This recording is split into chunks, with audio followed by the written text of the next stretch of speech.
I used to be on the board of the Royal Ballet in England, as you can see. And anyway, Jill and I had lunch one day. I said, how'd you get to be a dancer? And she said it was interesting. When she was at school, she was really hopeless. And the school in the 30s wrote to her parents and said, we think Gillian has a learning disorder. She couldn't concentrate, she was fidgeting. I think now they'd say she had ADHD. Wouldn't you? But this was the 1930s, and ADHD hadn't been invented, at this point, so it wasn't an available condition. People weren't aware they could have that. Anyway, she went to see this specialist.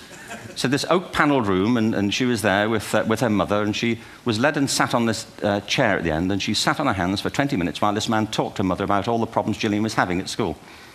And at the end of it, because she was disturbing people, her homework was always late and so on, little kid of 8, in the end, the doctor went and sat next to Gillian and said, Gillian, I've listened to all these things that your mother's told me. I need to speak to her privately. So he said, wait here, we'll be back. We won't be very long. And they went and left her. But as they went out the room, he turned on the radio that was sitting on his desk. And when they got out the room, he said to her mother, just stand and watch her.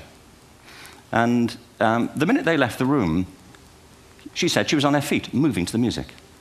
And they watched for a few minutes, and he turned to her mother, and he said, Mrs. Lynn, Gillian isn't sick, she's a dancer. Take her to a dance school. I said, what happened? He said, she did. I can't tell you how wonderful it was. We walked in this room, and it was full of people like me.